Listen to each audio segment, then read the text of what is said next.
আজ তোমাদেরকে দেখাবো কলার বড়া, কলার মালপোয়াও বলতে পারো। চলো, এটা তো আর এমন কিছু ব্যাপার না।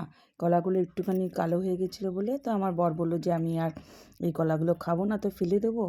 তো আমি ঠিক করলাম এইগুলো দিয়ে একটু মালপোয়া বানিয়ে দিই। এখন তো শীতকাল, এগুলো খাওয়া যেতেই পারে। তো চলো বানাচ্ছি।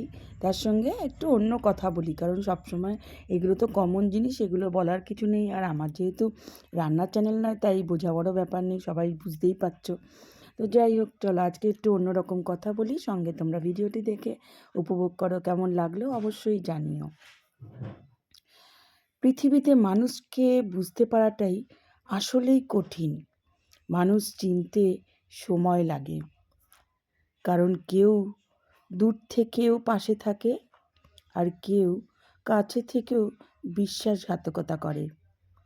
কেউ কেউ গভীর ভালোবাসা বুকের মাঝে লুকিয়ে রাখে, আবার কেউ মিথ্যে ভালোবাসার অভিনয়ে মুহূর্তেই বলে আমি তোমাকে ভালোবাসি।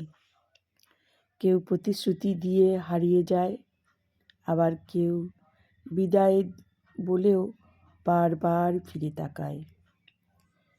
কেউ আলোর পথ দেখায়, আবার কেউ অন্ধকারের গভীরে ঠেলে দিয়ে বলে তোমার ভালো হবে। এই কথাগুলো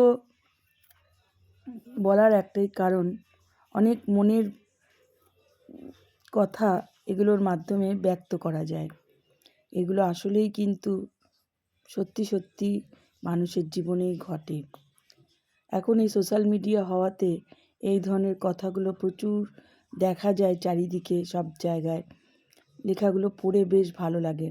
খুব মনে হয় লেখাগুলোকে এক জায়গায় যদি বন্দি করে রেখে দিতে পারতাম। তাই জন্য এগুলোকে এইভাবেই বলে তোমাদের কাছে বন্দি করে রাখলাম। তাহলে চলো রান্নাটা দেখতে থাকো, কেমন লাগে অবশ্যই জানিও। পচা কলার বড়া, না পচা কলা না, কলাটা একটু কালো হয়ে গেলে আজকাল তো জানো কেউ আর খেতে চায় না। তো আমি যখন কলাটা ছাড়াচ্ছিলাম তখন কিন্তু এতটা খারাপ লাগেনি। তারপরে যখন খুললাম দেখলাম না, কলাটা ঠিকই আছে, ওপর থেকে যতটা মনে হচ্ছিলো ততটা কিন্তু খারাপ নয়। তো যাই হোক, দিয়ে দিয়েছিলাম কলা, তার সঙ্গে কাজু একটু গুঁড়ো করে দিলাম, দিয়ে দিলাম নারকেল কুড়ানো, ময়দা, সুজি, একটু সামান্য সামান্য নুন, খাবার সোডা এবং বেকিং সোডা। তোমরা নিশ্চয়ই সব দেখতে পেয়েছো। সব দিয়ে একটা সুন্দর ব্যাটার তৈরি করে, সঙ্গে সুজিও দিয়েছি একটু। সুজি দিলে জিনিসটা ভালো হয়, একটু মুচমুচে টাইপের হয়। তারপরে কড়াই একটু তেল দিয়ে দিলাম। তেল না, একটু না, বেশ খানিকটা ডুবো তেলই দিতে হবে, না হলে কিন্তু এটা হবে না। তো ডুবো তেল দিয়ে এবারে তেলের মধ্যে ছাড়ার পর একটুখানি ছানটা দিয়ে এটাকে একটু ফোলানোর ব্যবস্থা করা চলছে।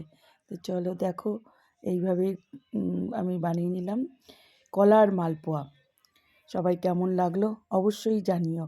চলো আজকের মতো টাটা।